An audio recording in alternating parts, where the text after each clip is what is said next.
সুখী হও মা তুমি। সান্নিধ্যের ভেতরে কোনো পরিবর্তন দেখা দেয় না। নির্বিকার চিত্তে সে দাঁড়িয়ে থাকে, মুখরেখায় বেশ শান্ত। শেহরিন তার কাছে এসে দাঁড়াতেই শীতল গলায় বলে, তিথি, ভাবির সঙ্গে কথা শেষ করো। প্লিজ মাফ করুন। মাফ করছি না। আমার আর কিছু বলার নেই আর। আছে বলার। তিথি নড়ে চড়ে ওঠে, সান্নিধ্যের দিকে চোখ তুলে তাকাতেও ভয় করছে। কণ্ঠস্বর স্বাভাবিক থাকলেও চোখ দুটো তার ধারালো হয়ে আছে, সেটা সে জানে। কি বলবে তাকে? কোনো ভয় নেই, আমি আছি। তোমার ভিতরে যা আছে সেটা প্রকাশ করে যাও। শেহরিন ফের দম টেনে নেয়। নেতা সাহেবের কথা, চোখের দৃষ্টি তার ভেতরের অনুপ্রেরণা যোগায়। কানে বাজে তিথি ভাবির সেই দিনের সেই কথা। গায়ে কি তোমার ফসকা পড়ে গিয়েছিল? এই কথাটা তাকে প্রবলভাবে আঘাত করেছিল। আজ এই মুহূর্তে সেই কথা সে ফেরত দিবে। ভয় পাবে না সে। নেতা সাহেব রয়েছেন তো পাশে। শেহরিন তিথির সম্মুখে এসে দাঁড়ায়। ভেতরে কম্পিত সুরকে উপেক্ষা করে সে বহু কষ্টে ক্ষীণ সাহস জুগিয়ে স্পষ্ট গলায় বলে, ভালো থাকবেন ভাবি। আপনাকে ভালো থাকার সুযোগ করে দিয়ে যাচ্ছি। এতদিন আপনাকে অনেক কষ্টে রেখেছিলাম। শুরুর দিন হতেই বুঝতে পেরেছিলাম আমার উপস্থিতি আপনার পছন্দ নয়। আপনি কেন আমাকে পছন্দ করবেন না, কেন আমার প্রতি আপনার এত আক্রোশ, কারণ আমার জানা নেই। তবে জানার খুব ইচ্ছে। হয়তো আমার কোনো ভুল থাকতে পারে সেখানে। একটা সময় পর নিশ্চয়ই জানতে পারবো, তখন নিজেকে শুধরে নিব। একটা মেয়ের সবচেয়ে বড় সম্পদ হচ্ছে তার ইজ্জত, তার সম্মান। ভাবি, আপনি যদি নিজের মান ইজ্জতকে সম্মান দিতে পারেন, অবশ্যই অন্য মেয়ের মান ইজ্জতকেও সম্মান দিতে পারবেন। অবৈধ পুরুষের ছোঁয়া গায়ে শুধু ফোস্কা নয়, ভস্ম করে দেয়। আমার ক্ষেত্রে অন্তত তাই মনে হয়। হয়তো আমি অপছন্দনীয় ব্যক্তির জন্য আপনার কাছে স্বাভাবিক লাগছে। আমার জায়গায় আপনি নিজেকে কিংবা আপনার ছোট বোন আনিকাকে কল্পনা করে একটু দেখবেন। আশা করি আমার অবস্থাটা বুঝতে পারবেন। আমি সত্যি চাইনি ওনার এমন পরিস্থিতি হোক, তবে তার এমন নিকৃষ্ট রূপ প্রকাশ করার আগে ভাবা উচিত ছিল সে কার স্ত্রীকে অপমান করছে। আমার আপনার প্রতি বিন্দুমাত্র হিংসা কিংবা অসম্মান বোধ নেই, আর থাকবেও না কখনো। আমি আপনার প্রতিপক্ষ নই। ভাইয়া তাসিন আপনার ভালোটা ডিজার্ভ করে। অন্যের ক্ষতির তাড়নায় নিজের ক্ষতি ডেকে আনবেন না প্লিজ। এই সংসারটা যেরকম আপনার সেরকম আমারও। অধিকার কিন্তু সমান সমান। কিন্তু আমি স্বইচ্ছায় আজকে জায়গা ছেড়ে চলে যাচ্ছি, শুধুমাত্র আপনাদের মন মতো হতে না পারার কারণে। ইনশাল্লাহ একদিন আমি আমার সংসারে আবার ফিরবো। ততদিন পর্যন্ত আপনার বিবেক বোধ, মনুষ্যত্ব বোধ, পরকে আপন করে নেয়ার মন মানসিকতা সৃষ্টি হোক। আল্লাহ আপনাকে সুবুদ্ধি দান করুক। ভালো থাকুন আপনি। শেহরিন থামে। ভেতরে ভেতরে সে হাঁপিয়ে ওঠে। তার মনের মধ্যে জমানো এই কথাগুলো উগরে দিয়ে সে ক্ষান্ত হয়। নিজের উপর তার অবিশ্বাস ও ভাব সৃষ্টি হয়।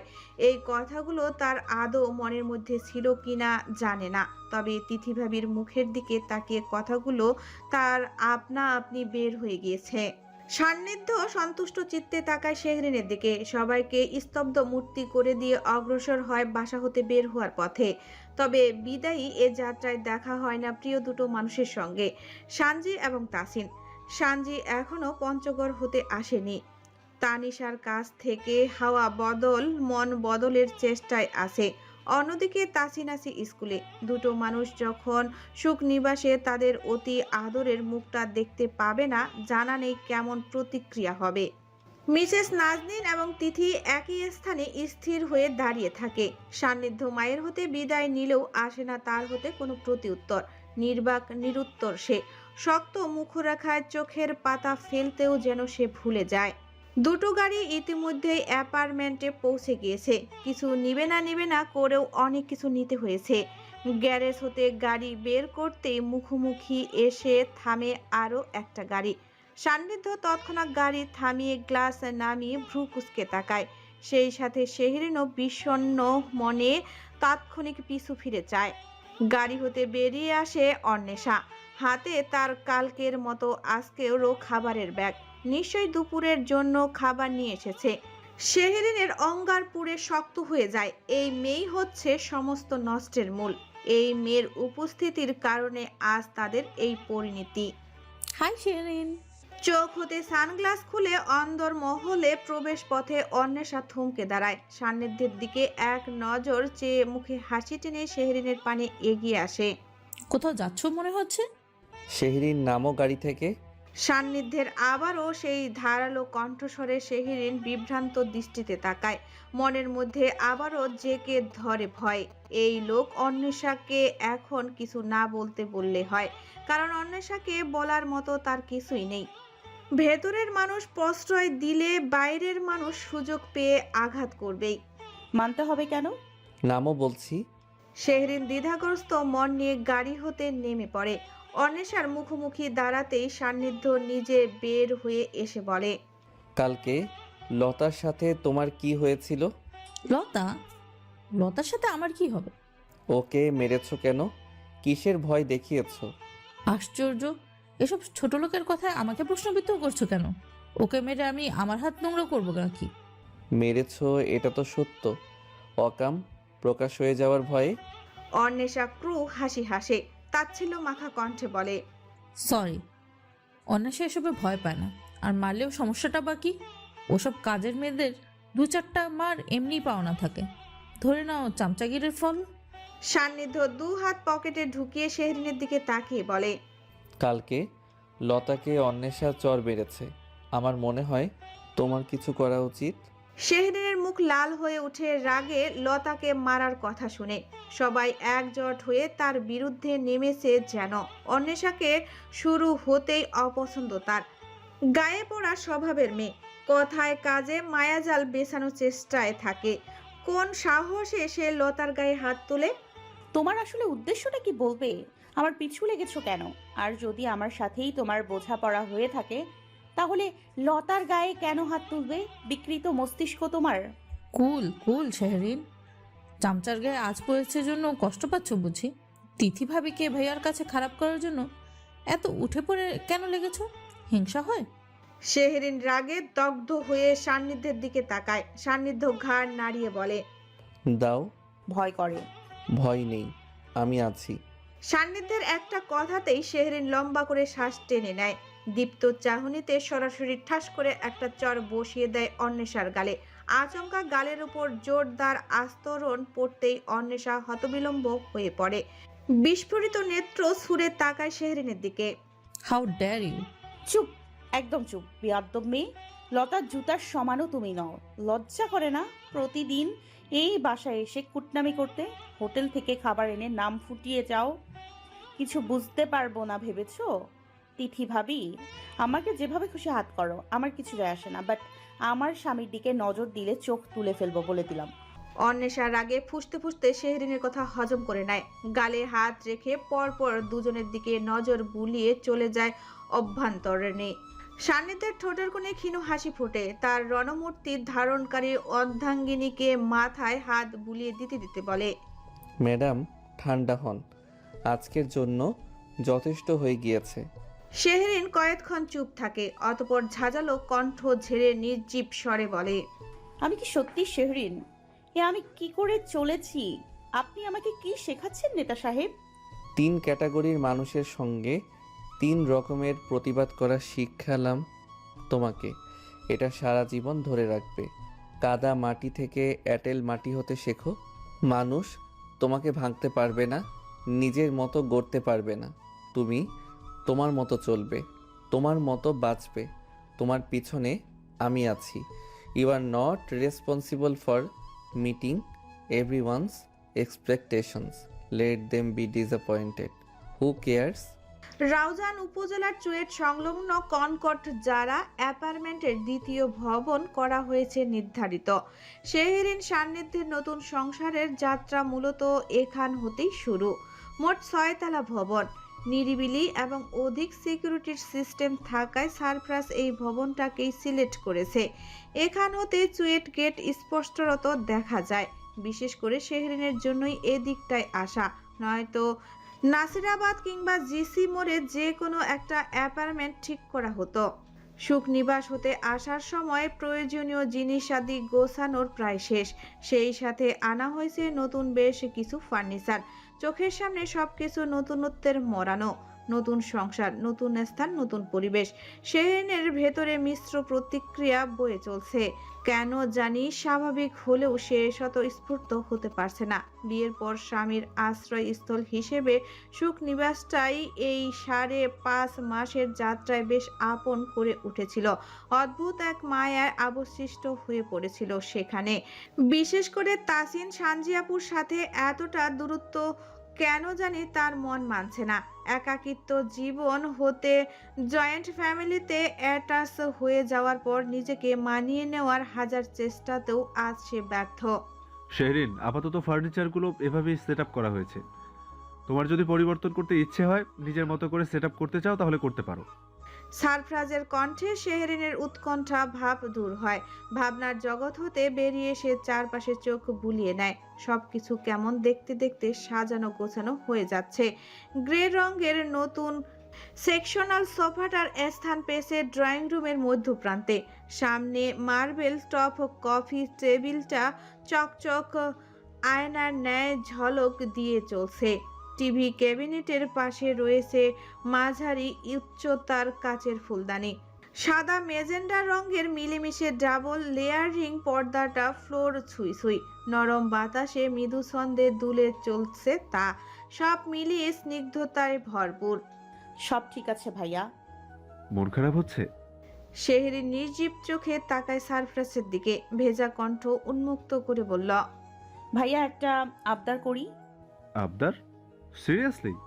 শেহরিন আবদার করবে আমার কাছে? সারফরাজ বিস্মিত কণ্ঠে স্বতঃস্ফূর্ত ভাব দেখে নরম হাসে শেহরিন।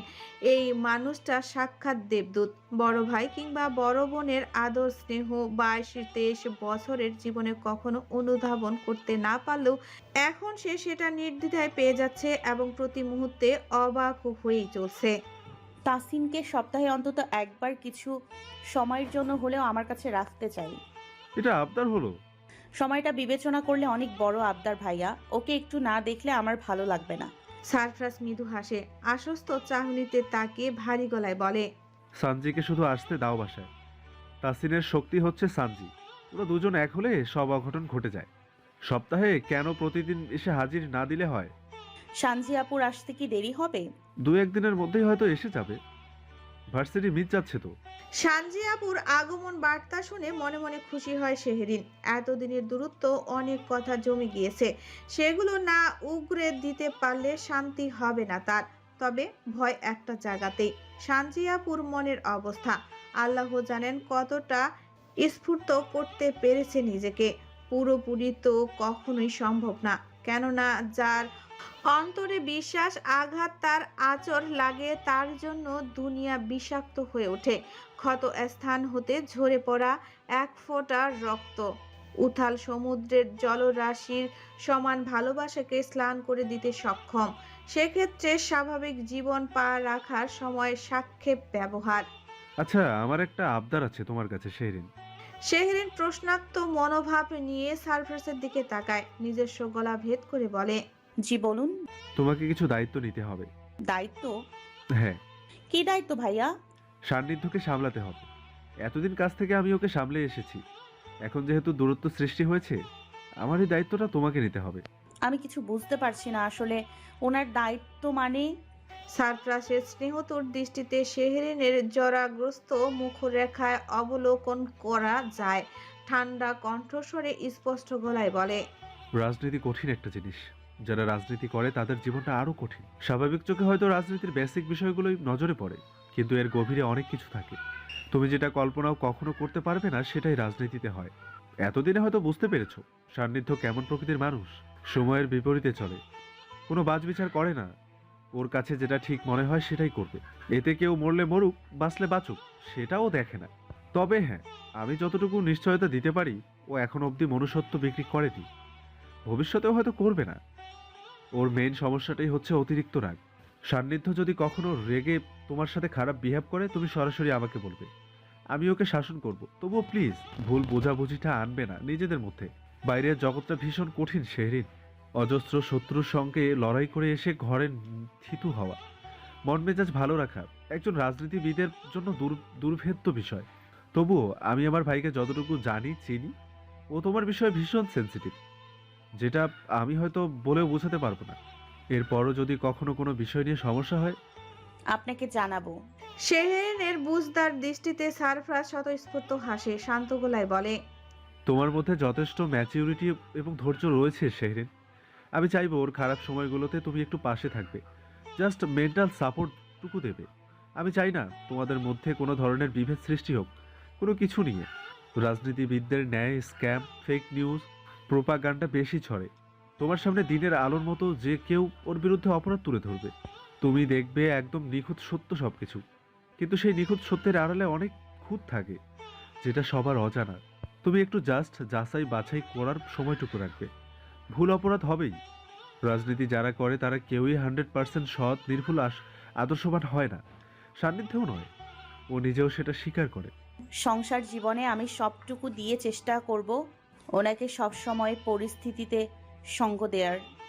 কিন্তু ভাইয়া, আমি নিজেও যে রাজনীতি বিষয়টা পছন্দ করি না। ওনার রাজনৈতিক জগতে আমি হস্তক্ষেপ করতে চাই না কোনোভাবেই। এই রাজনীতি জিনিসটা আমার জন্য ভীষণ পীড়াদায়ক। সারফরাজ হেসে ফেলে। শেহরিন খানিকটা লজ্জা পেয়ে চোখ নামিয়ে নেয়। বিষয়টা তার কাছে অদ্ভুত লাগলেও সে নিরুপায়। মানুষটাকে মন প্রাণ দিয়ে ভালোবেসে ফেললেও তার পেশাটাকে সে ভালোবাসতে পারেনি। আচ্ছা, তুমি জাস্ট ওকে একটু নিয়ন্ত্রণে রাখবে, একটু শান্ত রাখার ট্রাই করবে। নতুন জীবনের এই সুন্দর শুরুটা যেন শেষ পর্যন্ত একই থাকে, এটাই মূলত আমার আবদার। শেহরিন মৃদুভাবে মাথা নাড়িয়ে সায় জানায়, ধীর কণ্ঠে বলে, ইনশাআল্লাহ ভাইয়া, আল্লাহ যেন আমাকে সেই ক্ষমতাটুকু দান করেন। ধন্যবাদ আপু, ভালো থেকো তোমরা। ভাইয়া, একটা অনুরোধ। বলে ফেলো। আজকে আমাদের সাথে ডিনারটা করবেন প্লিজ? সারফরাজ হাত ঘড়িতে সময় দেখে বিকেল 5টা পার হচ্ছে। আজকে নিজস্ব কাজ ফেলে পুরোটা দিন ব্যয় করেছে ছোট ভাইয়ের সংসার গুছিয়ে দিতে। ফোনটা পর্যন্ত বন্ধ রেখেছে, জানে ফোন খুলেই অজস্র বিজনেসের কল এসে তাকে ব্যস্ত করে তুলবে। বিকেলের মিটিংটা বাতিল করে সন্ধ্যার দিয়েছে সময়। লম্বা সময় পর এই প্রথম কাজে এত বড় গ্যাপ। এটা ম্যানেজ করতে আবার বেশ চাপের সম্মুখীন হতে হবে। আজকে একটু টাফ, অন্যদিন নিশ্চয় করবো আপু। তুমি ততদিনে ইঞ্জিনিয়ারের পাশাপাশি পারফেক্ট হোম মেকার হয়ে ওঠো। তবে প্রেশার নিবে না, আস্তে আস্তে নিজেকে শিখবে। এরপরেও যদি দেখছো হচ্ছে না, সমস্যা নেই, দরকার হলে সান্নিধ্যই রান্না করে খাওয়াবে তোমাকে। গ্রাউন্ড ফ্লোরে দুজন সিকিউরিটি তত্ত্বাবধানে সান্নিধ্য সারফরাজ সবকিছু বুঝিয়ে দিতে থাকে। সুনির্দিষ্ট নিয়ম ধারা মেনে বিশেষভাবে আরও একজন সিকিউরিটিকে এক্সট্রা ভাবে রাখা হয় শুধুমাত্র দোতলার জন্য। মূলত সে সান্নিধ্যের লোক, কিন্তু জনসম্মুখে সেটা গোপন রেখে সাধারণভাবে পরিচয় করে দেওয়া হয়। সান্নিধ্যের উপস্থিতিতে পুরুষ মানুষ হিসেবে শুধুমাত্র সারফরাজ এবং শাহজাহান সাহেব প্রবেশ করার অনুমতি পায়। অনুমতিতে রেজওয়ান সাহেব, সানজি এবং তাসিন, এই ব্যতীত অন্য কোনো আত্মীয় স্বজন হলেও অ্যালাউ করা হবে না। এমনকি সান্নিধ্যের অনুপস্থিতিতে সারফরাজ কিংবা শাহজাহান সাহেবেরও পারমিশন পাবে না। একান্ত প্রয়োজনে গ্রাউন্ড ফ্লোরে এসে সাক্ষাৎ করতে পারবেন। অলোকে, ওকে। আজাদকে দিয়ে ভরসা আছে তোর? আছে। তাহলে সমস্যা নেই, এরপরেও বাইরের দিকে সিসি ক্যামেরাগুলো খেয়াল রাখবি। সান্নিধ্য রেজিস্টার খাতায় সাইন করা শেষে আশেপাশে তীক্ষ্ণ নজর বুলিয়ে দেখে।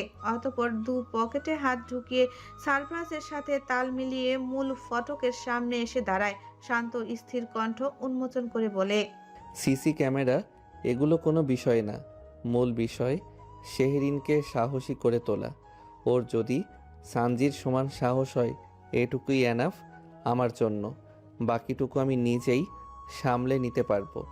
আইনি দিকটা শুধু তুই দেখবি। সারফরাজের কপাল কুঁচকে আসে, শক্ত চাহনি নিক্ষেপ করে বলে, আইন কি শাহজাহান সাহেবের? তুই মানুষ মারবি আর আমি বাপের সম্পত্তি ভেবে নিষ্পত্তি করব? আইন যদি শাহজাহান সাহেবের হতো, বিশ্বাস কর, ভাবিকে আমি সর্বপ্রথম পুলিশ কাস্টডিতে পাঠাতাম। অন্বেষাকে করতাম ডিরেক্ট খুন, রাদিন শোরের বাচ্চাটার গলা কাটতাম। তিথির জন্য আমি যথেষ্ট। বোঝা ভাবিকে, সে তার বাবার জোর দেখিয়ে এসব করতে সাহস পাচ্ছে। তাসিনের কথা তোর কথা ভাবছে না কেন? সে যদি আমার পিছনে লাগে, আমি কিন্তু তাকে ছাড়বো না, দেখবো না সে আমার কি হয়। আমি এখন ছাড় দিয়ে চলবো ঠিকই, কিন্তু হঠাৎ করে এমনভাবে ধরবো যে পালানোর পথ পাবে না। আমার শ্বশুর সাহেব হয়তো পেছন থেকে খেলছে।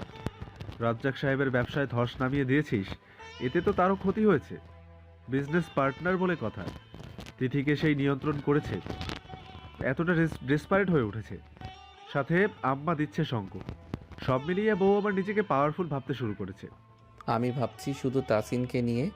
আমাকে নিয়েও ভাবা উচিত। আরও 3টা বিয়ে করতে পারবি, রিল্যাক্স থাক। আর যত সম্ভব মনে হচ্ছে তোর দ্বিতীয় বিয়ের সময় আসছে সামনে। সারফরাজ দীর্ঘশ্বাস ফেলে হাসে, ঠোঁটে ঠোঁট চেপে বলে, ভাই গুন্ডা মাস্তান, বউও ধীরে ধীরে মাফিয়া মাস্তানে পরিণত হচ্ছে। আমি বাদ থেকে কি করব? আমারও ট্রেনিং নেওয়া উচিত মনে হচ্ছে। তোর চেয়ে সানজি সাহসী বেশি, এইটা কি মানিস? অপমান করছিস? অপমান না, সত্যি। সানজিকে দেখলে মনে হয় এটা সান্নিধ্যের বোন, তোকে দেখলে মনে হয় স্টেপ। সারফরাজ ধারালো চোখে তাকাতেই সান্নিধ্য অল্প বিস্তর ঠোঁট প্রসারিত করে, ঠোঁটের কোণে যৎ সামান্য হাসি লুকিয়ে বলে, আই মিন, জীবনে তোরে রাখতে দেখি নাই। শুক্রিয়া কর বেটা, আমার জন্যই বাসার নাম হয়েছে সুখনিবাস। হয়তো তোর কারণে বাসার নাম হতো জ্বালাও পোড়াও নিবাস। এটা অবশ্য ঠিক কথা। যাই হোক, সানজিকে দিয়ে অন্বেষাকে একটু ট্রিটমেন্টের ব্যবস্থা করাতে হবে। সুখ নিবাসে যাওয়ার পথটা বন্ধ করতে হবে। আম্মাকে তো একদম ব্রেইন ওয়াশ করিয়ে ফেলছে। এটা বাড়তে থাকলে পরিস্থিতি আরও খারাপের দিকে যাবে। দেখা যাক কতদূর কি হয়। তোর সামনে অনেক বড় চ্যালেঞ্জ সান্নিধ্য, এটার দিকে ফোকাস কর। যাই হোক, এখন আসি, মিটিং আছে। সান্নিধ্য পকেট হতে হাত বের করে সারফরাজের সাথে কদমত করে, গভীর মুখর রেখায় স্মিত হেসে টেনে বলে, থ্যাঙ্কস সব কিছুর জন্য। সব কিছুর জন্য থ্যাঙ্কস দিয়ে কি করবি? বড়লোক ভাইয়ের একটা টাকাও তো ব্যয় করতে দিলি না। শেহরিনের সংসার তৈরি করে দিতে শেহরিনের হাজবেন্ডই যথেষ্ট। বহিরাগত নট অ্যালাউড, ইউ গো। বেটা ভণ্ড এমপি। সবকিছু গুছিয়ে উঠতে উঠতে বিকেল পার হয়ে সন্ধ্যা নেমে আসে। প্রথম প্রথম উচাটন মনে নিয়ে শেহরিনের হাতে কাজ না উঠলেও নেতা সাহেবের নতুন সংসারের প্রতি আগ্রহ দেখে নিজেকে আর আটকে রাখতে পারে না। যদি কষ্টের কিছু হয়ে থাকে তাহলে সেটা তার চেয়ে ওনারই বেশি। বাবা মা ভাই বোন চেনা পরিচিত কক্ষ সব কিছু ছেড়ে এসেছে শুধুমাত্র তার জন্য। নিজেকে খানিকটা অপরাধী লাগলেও এখন সে পুরো দস্তক গৃহিণী হয়ে উঠবে। নিজ হাতে বেডরুম কিচেন ডাইনিং গুছিয়ে নিয়েছে, মনের মতো করে তৈজসপত্র দিয়ে সাজিয়েছে। ঠিকঠাক। একদম। শুনুন, সান্নিধ্য ফ্রেশ হয়ে এসে সোফায় ল্যাপটপ নিয়ে বসতে বসতে বলল, শুনছি, বলুন। রাতের ডিনারটা আমি তৈরি করি আজকে। কালকে থেকে তোমার ক্লাস শুরু? সেকেন্ড ইয়ারের ফার্স্ট ক্লাস, প্যারা নেই তেমন। ডান হাতের তালুতে দেখো জায়গা আছে কিনা নতুন করে পোড়ানোর।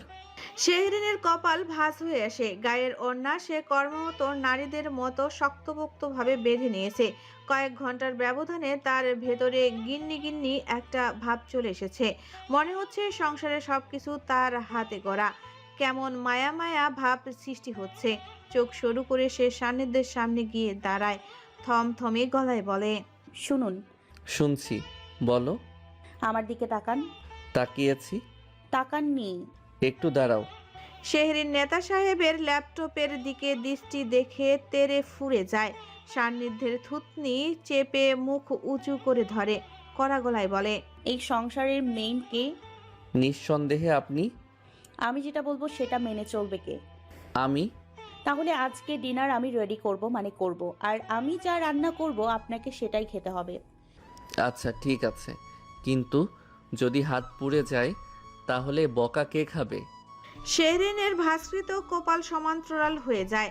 থুতনি চেপে রাখা হাতটা খানিকটা শিথিল হতেই সান্নিধ্য এক হাতে ল্যাপটপটা সরিয়ে তাকে কোলের মাঝে নিয়ে বসায়।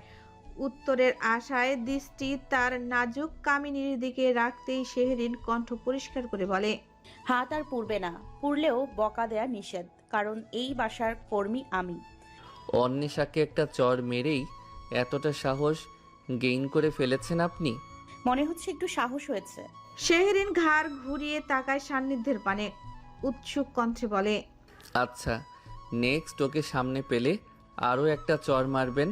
আপনি সঙ্গে থাকবেন? না, ট্রায়ালের দিনে তো আমি ছিলাম। এবার সোলো মিশনটা তুমি কমপ্লিট করবে। আল্লাহ, আপনি পাগল হয়েছেন? আমাকে দ্বারা solo trip, solo training, solo mission কিছু হবে না। সব কিছুতেই ফেল মারবো। অন্বেষাকে চর মারতে গিয়ে আরো 2-4টা চর আমি খেয়ে আসবো। আর আমার তো অত সাহসী নেই। সাহস ছাড়া তো সংসারের কর্ত্রী হওয়া যায় না ম্যাডাম। শেহরিন সান্নিধ্যের দুহাত নিজের কোলের মধ্যে আবদ্ধ রেখে পিঠ এলিয়ে দেয় সুঠাম বুকের সাথে। মুখে মৃদু হাসি বজায় রেখে ধীর কণ্ঠে বলে, আপনার সাথে থাকতে থাকতে মনে হচ্ছে মারামারিটাও শিখে ফেলবো অতি তাড়াতাড়ি। আর সেখানে তো মাত্র সাহস। আমি জাস্ট নিজেকে দেখে অবাক হই জানেন। চট্টগ্রামে আসার আগে শেহরিন আর চট্টগ্রামে আসার পরে শেহরিনের আকাশ পাতাল পার্থক্য। আমি পুরোই ভিন্ন একটা পরিবেশে বড় হয়েছি। সেখানে এসব কিছুই ছিল না। ফার্স্ট টাইম এইগুলোর সাথে পরিচয় আমার। নিজেকে নতুনভাবে গড়ে তুলছি আমি যেন। যাক, এতে তাও আমার একটা ভোটার বৃদ্ধি পেয়েছে। আমি তো ভোটই দিব না। তোমাকে তুলে নিয়ে গিয়ে দেওয়াবো। শেহরিন চোখ জোড়া উপরিপানে তুলে সান্নিধ্যের চোখে চোখ রেখে বলে, তার মানে কি আপনি আমাকে ভোট দেওয়ার জন্য বিয়ে করেছেন? তোমার মনে হয় এরকমটা? মনে আছে বিয়ের আগে আপনি সেই চার স্টলের সামনে দাঁড়িয়ে আমাকে বলেছেন তোমাকে আমি পার্মানেন্ট ভোটার করব। আমি তখন না করেছিলাম, কিন্তু আপনি মানেননি। তাহলে কি এমন ভাবাটা যায় না? ভোটের জন্য বিয়ে করলে তো যে কোনো মেয়েকেই বিয়ে করতাম, তবে একটা করতাম না, 4টা বিয়ে করতাম, তাহলে ভোটার বেশি হতো। তোমার যদি এমনটাই ভাবনাতে আসে তাহলে আরও 3টা বিয়ে করি। শেহরিন ঝট করে বুকের উপর হতে মাথা তুলে বসে, সম্পূর্ণ ঘুরে দু হাত সান্নিধ্যের গাল খামচে দিয়ে ধরে রাগান্বিত স্বরে বলে, সাহস তো কম না আপনার? আমার সামনে 3টা বিয়ের কথা বলেন আপনি? ভয় পান না আমাকে দেখে? ভোটের কথা? চুপ! 3টা বিয়ের কথা শুনে একটাতে আমার অন্বেষার কথা মনে পড়ছে। ওকে তো আম্মা পুত্রবধূ করতে চায় এখন। তিথি ভাবিও চায় আপনার সাথে বিয়ে হোক। আচ্ছা, ও যদি আমার সতীন টাইপের কেউ হয়, আল্লাহ, ওকে আমি মেরে ফেলবো, খুন করে ফেলবো। ম্যাডাম ঠান্ডা হন, ঠান্ডা হন। বর্ডার ক্রস করে ফেলেছেন আপনি, এত দূর যেতে হবে না, ফিরে আসুন। ঠান্ডা হতে পারছি না, রাগ লাগছে। ওকে দেখলেই আমি শুধু চরটা গালে বসিয়ে দিয়ে আসবো। এবার সত্যি সত্যি। এটাতে কোনো আপত্তি নেই। এটাতে সাকসেস হলে আপনাকে আরও গিফট দেওয়া হবে, প্রতি চরে একটা করে গিফট কনফার্ম। যদিও ভয় পাচ্ছি, তবুও গিটারের আশায় ওকে ডান বললাম। নিন। নবদিত এক সকাল, শান্ত স্নিগ্ধ ঘেরা মুহূর্ত। কিচেনের জানালার সামনে সুন্দর একটা কৃষ্ণচূড়া গাছ, যার চিরল সবুজ পাতার ডালপালাগুলো দোতলা অবধি এসে থেমেছে। দু একটা চড়ুই পাখির পাতাগুলোর মধ্যে চিরচিরিয়ে উঁচি ঝুঁকি দিয়ে মেরে লুকোচুরি খেলছে আপন ছন্দে। ঠোঁটের কোণে মিষ্টি হাসি রেখে নাস্তা তৈরি করছে শেহরিন। আজ কোনো ভয় নেই, কোনো জড়তা নেই তার মধ্যে। বিষাক্ত কথার বান হজম করতে হচ্ছে না, নিজের মতো করে সব কাজ প্রাণোচ্ছল মনে করে যাচ্ছে। আচ্ছা, নিজের সংসারের সুখটা কি তবে এখানেই? শেহরিন স্যান্ডউইচ মেকারে বেডগুলো সাজিয়ে দিতে দিতে ভাবে, একক সংসারে সুখ থাকে, যৌথ সংসারে কি তবে সুখ থাকে না? কেন থাকবে না? আম্মা যদি আমাকে একটু ভালোবাসতেন, তিথি ভাবি যদি একটু আমার সাথে ভালো ব্যবহার করতেন, আমাকে যদি একটু সবকিছুর সঙ্গে মানিয়ে নিতে সাহায্য করতেন, তাহলে তো আর কোনো সমস্যা হতো না। আমি ভয় পেতাম না তাদের দেখে। নিঃসংকোচ ভাবে এখনকার মতো করে কাজ করতে পারতাম। একক যৌথ বলতে কিছু নেই। পরিবারের সবাই ভালো হলে সুখ সবখানেই ধরা দিতে বাধ্য। কিন্তু আমরা মেয়েরাই মেয়েদের বড় শত্রু। অতিরিক্ত হিংসা, অহংকার, আক্রমণাত্মক মনোভাব আমাদের সব সুখ কেড়ে নেয়। ধ্বংস হয়ে যাই, তবুও নিজেদেরকে সংশোধন করি না। একা মনে বিড়বিড় করতে করতে নাস্তার প্লেট গুছিয়ে নেয় শেহরিন। দু হাতে দুটো প্লেট নিয়ে সে ডাইনিং এ রাখে। ঘড়িতে বেজে চলছে 8:30। নেতা সাহেব তার কাজে বের হলে তারপর সে বের হবে ভার্সিটির উদ্দেশ্যে। ঋতুমা ছাড়া দ্বিতীয় বর্ষের প্রথম ক্লাস শুরু হতে যাচ্ছে তার। জানে না কিভাবে এই মুখোশধারীদের সাথে মানিয়ে চলবে এতগুলো বছর। ফ্রুট জুস ফ্রিজ হতে বের করতে গিয়ে হুট করেই হাত থামিয়ে ফেলে শেহরিন। মনের মধ্যে ঋতুমা চলে যাওয়ার দিন গুনতে গুনতে কিছু একটা ভেবে সে স্থির হয়ে যায়। বুকের মধ্যে ধড়ফড় শুরু হয় অজানা আতঙ্কে। নিজেকে কোনো মতে সুস্থির করে এগোয় সে বেডরুমে। কলসন টেবিলের উপরে রাখা ফোনটা নিয়ে কিছু একটা ঘাটে। তীব্র মনোযোগে কতক্ষণ তাকিয়ে দেখতে দেখতে তার চক্ষুদ্বয় আপনা আপনি বড় হয়ে যায়। কপালে হাত রেখে বসে পড়ে বেডের উপর। শরীর তার ঘেমে উঠে তৎক্ষণাৎ। কোনো সমস্যা? সদ্য শাওয়ার নিয়ে বের হওয়া নেতা সাহেবের দিকে চোখ তুলে তাকায় শেহরিন। ফোনটা দু হাতের মুঠোয় চেপে ধরে উঠে দাঁড়ায় সে। সান্নিধ্যের ঠান্ডা শীতল চাহনির দিকে তাকিয়ে শুকিয়ে আসা ঠোঁট উগরে বলে,